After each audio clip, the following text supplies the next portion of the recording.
নমস্কাৰ, কি খবৰ আপোনালোকৰ? সমস্যা। এতিয়া মেইন কথাটো হ'ল সমস্যা।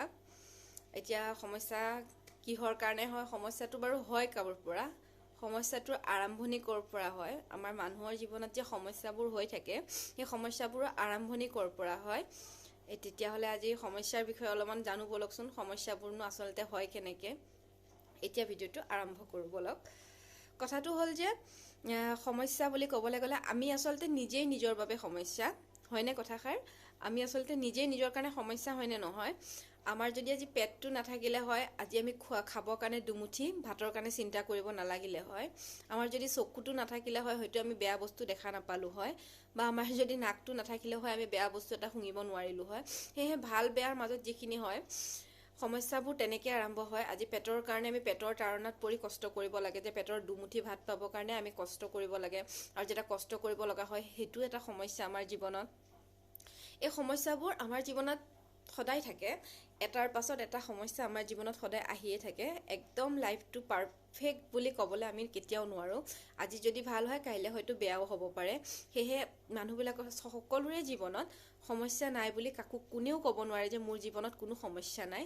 সকলোৰে জীৱনত অলপ হ'লেও সমস্যা থাকেই। আৰু সমস্যাবোৰ নাথাকিলে চাবচোন, যদি সমস্যাবোৰ আমাৰ জীৱনত নাথাকে, তেতিয়াহ'লে জীৱনটোত আমাৰ একদম এটা গতিতে চলি গৈ থাকিব। হয়তো ভাল হৈ একেবাৰে গৈ থাকিব। আজি সমস্যাবোৰ আছে বাবেহে আজি আমি প্ৰব্লেমবিলাকক ফেচ কৰিব পাৰিছোঁ। আৰু প্ৰব্লেমবিলাক ফেচ কৰি আমি বুজি পাইছোঁ জীৱনটোত কেনেকৈ আগবাঢ়িব লাগে। আজি যদি আমি সমস্যাবোৰ আমাৰ জীৱনত নাথাকিলে হয়, তেতিয়াহ'লে আমি হয়তো আজি আগবাঢ়িবই নোৱাৰিলোঁ হয়। প্ৰব্লেম কি বস্তু আমি বুজিয়েই নাপালোঁ হয়। আৰু সেয়েহে জীৱনত কিছুমান সমস্যাৰো প্ৰয়োজন হয়। কিছুমান সমস্যাও মানুহে কয় যে সমস্যা আহিছে, বাপৰে কিমান ডাঙৰ চিন্তা, কাইলৈ বা পৰহিলৈ এটা এক্সাম আছে, কেনেকৈ এক্সাম দিম, এক্সামটো কি বা হ'ব, মানুহ চিন্তা কৰি থাকে, বহুত চিন্তা। মানুহৰ মনৰ ভিতৰত যিটো চিন্তা হৈ থাকে, সেইটোৱেই আচলতে সমস্যা।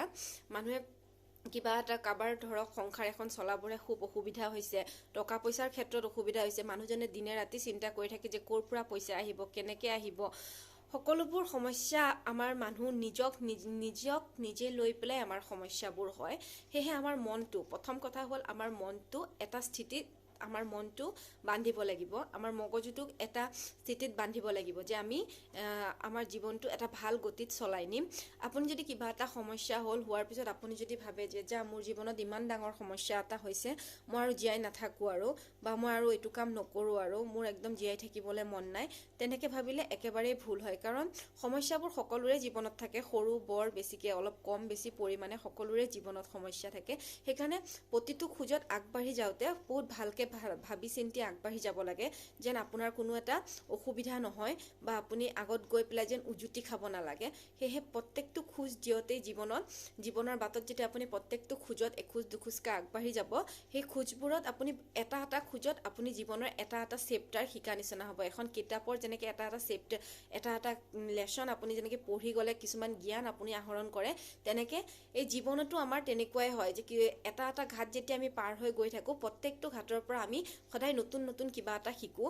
আমি প্ৰব্লেম এটা হ'লে আমি সদায় ভাবোঁ যে ইমান ডাঙৰ প্ৰব্লেম হৈছে, কেনেকৈ চলিউশ্যন হ'ব, বা প্ৰব্লেমটো নাই, প্ৰব্লেমটোৰ কাৰণে আমাৰ বহুত দিগদাৰ হৈছে, বা প্ৰব্লেমটো কেনেকৈ চলিউশ্যন কৰিম। বহুতেতো ভয় খায়, কিছুমানেতো ডিপ্ৰেশ্যনতে গুচি যায়, কিছুমানেতো ধৰক বহুত বেয়া পথ বাছি লয়। কিন্তু সেয়েহে মানুহে সদায় প্ৰব্লেমটো একেবাৰে সৰু বুলি ভাবিব লাগে, যে একদম সৰু কথা। আৰু আপুনি তেনেকৈ যদি ভাবে, তেতিয়া কি হ'ব চাবচোন, আপোনাৰ প্ৰব্লেমৰ চলিউশ্যনটো বহুত সৰু, কিন্তু আপুনি কথাষাৰ খুব ডাঙৰকৈ ভাবিছে, সেইটো কাৰণে আপোনাৰ লাগিছে যে হয়তো প্ৰব্লেমটো কেতিয়াও চলিউশ্যন নহ'বই নেকি, তেনেকুৱা। আৰু 2 নম্বৰ কথাটো হ'ল, চাবচোন আমাৰ মানুহৰ ক্ষেত্ৰত হয়, কাৰোবাৰ লগত আপুনি কাজিয়া কৰি আহিলে, বা কাইলৈ এক্সাম আছে, কি হ'ব ভাবি থাকোঁ, বা কাৰোবাৰ লগত কাজিয়া লাগি আহিলে আপোনাৰ মনটো বেয়া লাগি আছে, আপুনি ভাবি আছে যে সেই মানুহটোৰ লগত কাজিয়া কৰিলোঁ, কি বা হ'লে বেয়া লাগিছে, তেনেকৈ আপুনি ভাবি আছে। কিন্তু আপুনি ভাবিব যে মই আৰু নাভাবোঁ আৰু, যে হৈ গ'ল, হোৱা কথাটো হৈ গ'ল আৰু ভাবি নাথাকোঁ আৰু। কিন্তু চাবচোন আপুনি যে সেই ক'লে যে হোৱা কথাটো হৈ গ'ল, সেনেকৈ আপুনি দিনটোত মগজুটোত আপোনাৰ সেইটো কথাই আহি আছে, কাৰণ আপুনি কৈ আছে যে নাভাবোঁ। কিন্তু আমি যিমানেই নাভাবোঁ বুলি কওঁ, সিমানেই আমাৰ ব্ৰেইনত সেইটো কথাহে আহে। সেইটো কাৰণে পৰাপক্ষত কিবা এটা হৈ গ'লে সেইটো বস্তু বাদেই দিব লাগে। সেইটো বস্তুৰ প্ৰতি যদি আপুনি বাৰে বাৰে ভাবি থাকে যে মই নাভাবোঁ, চাব আপোনাৰ সেইটো কথাহে বেছিকৈ মনত আহিব। সেইটো কাৰণে পৰাপক্ষত যিবোৰ কথা হৈ যায়, যিবোৰ মানে আমাৰ ধৰক বৰ্তমানটোক লৈ পেলাই আপুনি জীয়াই থাকিবলৈ শিকক। অতীতটো কালিলৈ হৈ যোৱা বস্তুটো আমাৰ জীৱনত অতীত বুলিয়ে ধৰিব লাগিব। সেয়েহে অতীতটোক লৈ পেলাই আমি যদি ভাবি থাকোঁ, আমাৰ বৰ্তমানটোত জীয়াই থকাৰ বহু অসুবিধা হয়। আৰু সেয়েহে জীৱনটোত যদি ভালদৰে আগুৱাই যাম বুলি ভাবিছে, ভালকৈ জীৱনটো উপভোগ কৰিম বুলি ভাবিছে, তেতিয়াহ'লে আমি এই কিছুমান সমস্যাৰ ফেচ টু ফেচ কৰিব লাগে। সমস্যাবোৰৰ ফেচ টু ফেচ কৰিলেহে আপুনি বুজি পাব যে জীৱনটো আচলতে কিমান ঘাত প্ৰতিঘাত থাকে। ঘাত প্ৰতিঘাতৰ মাজত আমি কেনেকৈ ভালখিনি বিচাৰি লওঁ, কেনেকৈ বেয়াখিনি বিচাৰি লওঁ। কমচে কম আপুনি যদি সমস্যাখিনি ফেচ কৰে, কমচে কম আপুনি মৰাৰ সময়ত যমৰ ওচৰত গৈ ক'ব পাৰিব যে মই জীৱনটোত কিবা নহয় কিবা এটা, ইমান দিন যে মই জীৱনটো উপভোগ কৰিলোঁ, মই বহুখিনি কথা শিকি আহিলোঁ, ভালো শিকিলোঁ, বেয়াও শিকিলোঁ। কমচে কম যমৰ ওচৰত গৈ পেলাই সেইখিনি কথা ক'ব পাৰিব। আৰু সেয়েহে মানুহ বেছিভাগ টেনশ্যন হ'লে, ঘৰক লৈ কিছুমান সাংসাৰিক চিন্তা হ'লে বা পঢ়া শুনাক লৈয়ে যদি কিবা চিন্তা হয়, মানুহ বেছি ডিপ্ৰেশ্যনত যাব নালাগে আৰু বেছিকৈ দকৈ কথাবোৰ চিন্তা কৰিব নালাগে। সদায় কথাবোৰক আপুনি একদম সহজ সৰলভাৱে ল'ব লাগিব। প্ৰথম কথাটোৱে হ'ল আপোনাৰ মগজুটো যদি আপুনি এটা স্থিতিতে ৰাখিব পাৰে, তেতিয়াহ'লে চাব আপোনাৰ সকলো বস্তু সমাধান হৈ যাব। আৰু সেয়েহে সদায় সমস্যাবোৰৰ পৰা পলাই ফুৰিবলৈ চেষ্টা নকৰিব, সমস্যাবোৰৰ লগত ফেচ কৰিবলৈ চেষ্টা কৰিব। আৰু তেতিয়া দেখিব আপোনাৰ জীৱনটো খুব ধুনীয়া হৈছে আৰু আপুনি জীৱনটো উপভোগ কৰিও খুব ভাল পাব। আৰু সেয়েহে সৰু কথাবিলাকৰ মাজতে আমি কিছুমান কথা শিকিব পাৰোঁ। সৰু কথাবোৰ চাব। আপোনাৰ যদি কিছুমান ক্ষেত্ৰত মনটো বেয়া লাগিল, তেতিয়া আপুনি মনটো বেয়া লাগিল বুলি যে আপুনি ভাবিব যে মোৰ জীৱনটোত সকলো শেষ হৈ গ'ল, সেনেকৈ কেতিয়াও নাভাবিব। আপোনাৰ জীৱনত যিহেতু ভাল লগা মুহূৰ্তও কিছুমান থাকে, হয়তো পাৰ কৰি আহিছে, সেই ভাল লগা মুহূৰ্ত কিছুমান আপুনি সেইটো সময়ত মনত পেলাবচোন, আপোনাৰ খুবেই ভাল লাগিব। আৰু সেয়েহে আমাৰ বেয়া দিন যেনেকৈ আহে, আমাৰ জীৱনলৈ ভাল দিনো আহে। এটা এক্সাম্পল এটা আপোনালোকে জানেই চাগে যে কোনোবাই কৈছিলে যে হাতৰ নখ কাটোতে যদি আঙুলি এটা কাট খাই যায়, আমি গোটেইকেইটা আঙুলি কাটি পেলাই নিদিওঁ।